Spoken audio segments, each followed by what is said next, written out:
Kaya natabla man ang dula sa kong amigo may pag magluto na lang tag maayuhon dere ba di. Kanang pagkaon nga challenge ba unya lisod kay himuon mo na nindot lutuon karon. Kay mausad na akong gipangita karon ba di labad sa ulo.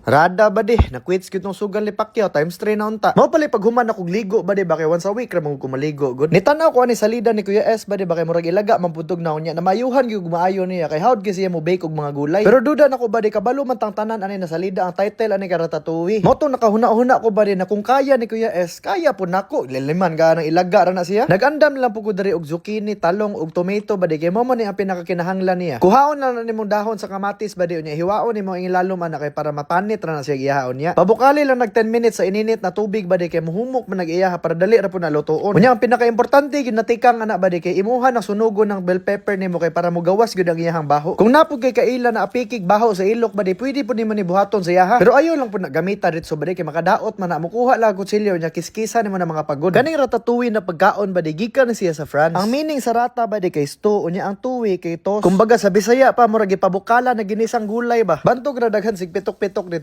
kay ilaga man pud ang galuto. Gisaha lang yun ang kamatis ug atsal sa ahos ug bombay ba di unya butangin lang pud og carrots kay para mas mulami iyang soes. Gibutangan lang nako nag oregano ug basil ba di unya gipaluapan lang pud nako paminta ug asin kay para pang French na gud kay ang lasa ba. Grabe katabag utok sa naghimo ani ba di murag nakakaon gyud siguro nig bone marrow kay giunsa man niya pagdiskubre. Pag magtubig na ng kamatis ba di niya muhumok na pud tong carrots gamay imuha na ibutang sa blender kay para mahimo na ni siya liquid. I-shake lang na nimo og duha ka minuto diha ba di unya pwede na pud nimo na imnon kung daot kag utok. Gibutangan lang nako strainer ba di kay para malahi itong mga dagko na wala na blend og tarong. Kaya aron pagbutang nimo ana sa lutuanan ispiso na kay na murag balas ba. Ang pinakalisod na proseso lang gyud ani ba di kay paghiwa ni mga gulay. Kay kani pang Michelin star na Ratatouille ba di na gyud ni standard na hiwa ing ani gyud na dapat kanipis. Dapat nipis pa na stibak. Pero ang pinaka sacred gyud ani ba di para mas mulami gyud imong luto kinahanglan gyud ganang ilaga si muhang ulo. Na late ni og abot ba di kay dugay kay deliver sa Shopee unyang driver pa nasuko sa kuha kay wa siya katuod sa balay. Paita ni kinabuhi oy kita pa may sad-an. Sunod na magpa-shape ko og gamit ipin na gyud ako na sa sinina. Iplastar lang gyud nimo nagtarong ba di na mura na sila ga train kay para nindot kay natanawon. Unya para dili ni mga pagod ang atong gulay ba di kinahanglan nimo nabot nga baking paper. Hoy pwede ra pud ka mo gamit og A4 ug wa na gyud kay solusyon. Imuha lang nang i-bake sa oven ba di og mga 55 minutes sa 195 Celsius kay aron dili po ni mahimong ensalada. Ang nasipyat lang gyud nako diri ba di kay nakulang kog sauce kay akong giinom ang uban. Pero sakto ra man siguro na kay igo ra man ta mo tilaw. Kay wa man ko nakaandam og pangporma ani ba di nya dako ra man pud kay tong ring sa basketball nako lang ning gihimuan sa foil. Importante pud kaayo na ba di kay para masundog gyud nato tong naong sa salida gyud ba. Unya para magguot po na sila diha kanindot baya nang guot-guot gamay. Kinahanglan pud kag savings na sauce ba di kay para naa kay pang plating paghuman. Unya mao na ni ron, mao na ilang ginatawag na Ratatouille. Nangita gyud taglabad sa ulo, pastila na lang gyud. Pero nalingaw gyud biya pud kog himo ani ba di kay pagtilaw nako mura ra pud siya spaghetti na gulay. Nindot pud ni ipakaon sa mga bata nakiat kay mga naong ba di kay dili maguni mo ni siya mabantayan na gulay. Di pud ka mo problema mag-stock ani ba di kay dugay man ni siya madaot. Mas mauna pa siguro nagkadaot ng amigo nimong kusog kay mo inom. Pero wa gyud ko naka-move on sa boxing gahapon ba di ba. Grabe si Boss Manny oy sa edad na 46 nakakaya pag 12 rounds. Samtang ako in tawon 2 rounds lang hangako na matagbaw patag sayaw ganig teach me how to dagi. Pero kung taga-adlaw ka mukaon ani ba di wala oy kondisyon kay ka. Mas palanggaon pa kag samot sa mga asawa. Ni